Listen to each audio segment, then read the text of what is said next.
नमस्कार दोस्तों, आप सभी का हार्दिक स्वागत है। आज की कहानी है गणेश चतुर्थी की कहानी। एक बार महादेव जी पार्वती नर्मदा तट पर गए। वहाँ एक सुंदर स्थान पर पार्वती जी ने महादेव जी के साथ चौपड़ खेलने की इच्छा व्यक्त की। तब शिव जी ने कहा, हमारी हार जीत का साक्षी कौन होगा? पार्वती ने तत्काल वहाँ की घास के तिनके बटोरकर एक पुतला बनाया और उसमें प्राण प्रतिष्ठा करके उससे कहा, बेटा, हम चौपड़ खेलना चाहते हैं, किंतु यहाँ हार जीत का साक्षी कोई नहीं है। अतः खेल के अंत में तुम हमारी हार जीत के साक्षी होकर बताना कि हम में से कौन जीता, कौन हारा। खेल प्रारंभ हुआ।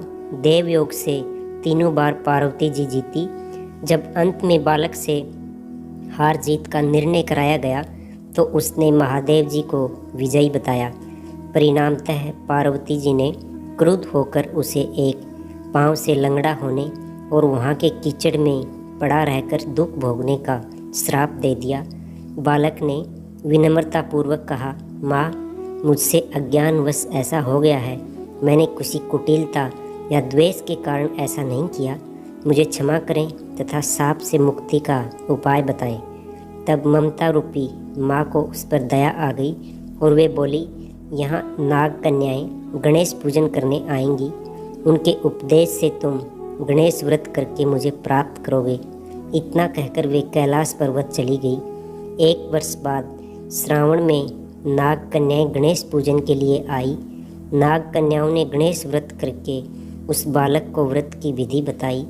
बालक ने 12 दिन तक गणेश जी का व्रत किया। तब गणेश जी ने उसे दर्शन देकर कहा, मैं तुम्हारे व्रत से प्रसन्न हूँ, मनोवांछित वर मांगो। बालक बोला, भगवान, मुझे इतनी शक्ति दो कि मैं कैलाश पर्वत पर अपने माता पिता के पास पहुँच सकूँ। गणेश जी तथास्तु कहकर अंतर्ध्यान हो गए। बालक भगवान शिव के चरणों में पहुँच गया। शिव जी ने उससे वहाँ तक पहुँचने के साधन के बारे में पूछा। तब बालक ने सारी कथा शिव जी को सुना दी। उधर उसी दिन से अप्रसन्न होकर पार्वती शिव जी से भी विमुख हो गई।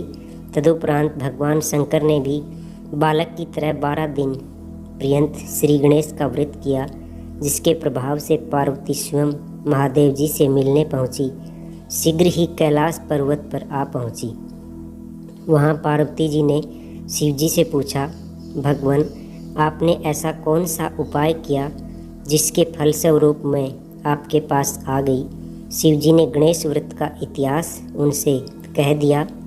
तब गणेश पार्वती जी ने अपने पुत्र कार्तिकेय से मिलने की इच्छा से 21 दिन पर्यंत 21-21 की संख्या में दूर्वा पुष्प तथा लड्डुओं से गणेश जी का पूजन किया।